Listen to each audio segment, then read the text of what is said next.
So the Game Awards happened. Needless to say, a lot of people were disappointed. Lack of hype reveals, bad pacing, and way too many advertisements seem to be the biggest offenders. Now, for a show this big, it's to be expected that advertisements need to be present in order to generate money to pay for putting the show on in general.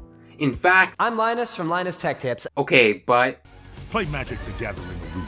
Download free. no. Play Magic the Gathering Arena. No. Play Magic the... Did you think anything would change since the last 4 times you asked me, I said no? Nintendo Switch has games. Really? Where are they? Hi, I'm looking for... Stadia? No one cares about Google Stadia. It's Stadia. But seriously, for me, I'm not someone who thinks advertisements in general are a bad thing. The problem is when the advertisements are both repeated and boring. And the Game Awards was guilty on both of these accounts. We saw essentially the same ads being played multiple times throughout the show, and almost all of them were either boring or just lame. Now, I can't really fault the Game Awards for what advertisements the companies choose to give them, since I doubt they have any input on the creation of the ads themselves, but it would vastly help if the ads in general were just more interesting. If he can, Jeff should definitely look into partnering with the companies in order to make sure the ads for the Game Awards are both entertaining and timely. And if Jeff can't get that, then he has got to find a way to not repeat the same ads throughout the show. There's only so many times we want to hear about Magic the Gathering Arena. The pacing of the show itself definitely felt mismanaged, with way more fan favorite and hype reveals being at the front of the show and not enough oomph being left for the second half of the show. I mean, the arguable biggest announcement of the night was the Xbox Next Generation console, and that was dropped within the first hour of the show. The Fortnite segment, too long. The Apex Legends segment, too long. But at least in Fortnite's case, it was announcing a somewhat cool crossover. Apex Legends announcement was literally just holiday maps and skins. Did we really need to have a 4-minute segment for that? The core audience who plays Fortnite and Apex Legends most likely weren't even watching the Game Awards in the first place.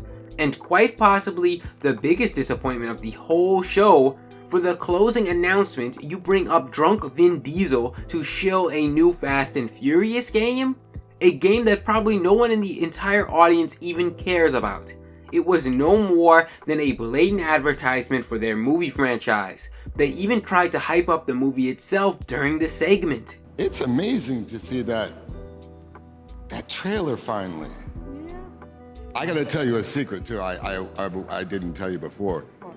Yesterday I saw the 4-minute trailer to Fast 9. This is the Game Awards. Your closing act is the Fast and the Furious, not the Xbox Next Gen reveal, not Ghost of Tsushima, but Fast and the Furious?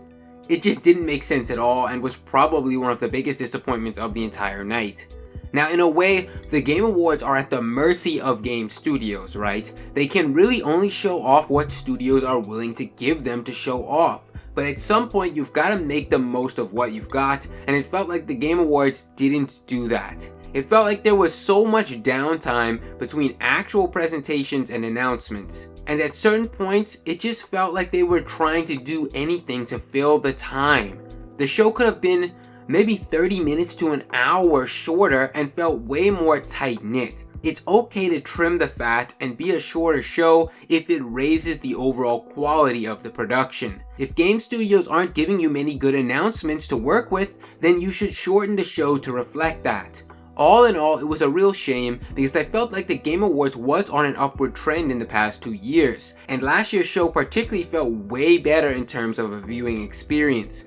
The bottom line is, though, the blame has to be shared. It's not all on the Game Awards and Jeff. The companies share blame for having some lukewarm things to show, and Jeff and team have blame for mismanaging the pacing and repeating the same ads over and over. But most importantly, if you felt like the show was lacking, just leave Jeff a comment on his Twitter in a respectful way on what you thought could be changed. He seems like a chill enough guy, and I think he actually cares about putting on a good show for people, and they will try to improve. they just missed the mark this year.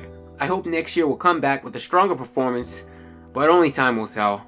That does wrap up most of my thoughts on the Game Awards, guys. If you watch the show, please let me know your thoughts down below. As always, subscribe with notifications on to stay up to date with future content. Thanks for watching, guys.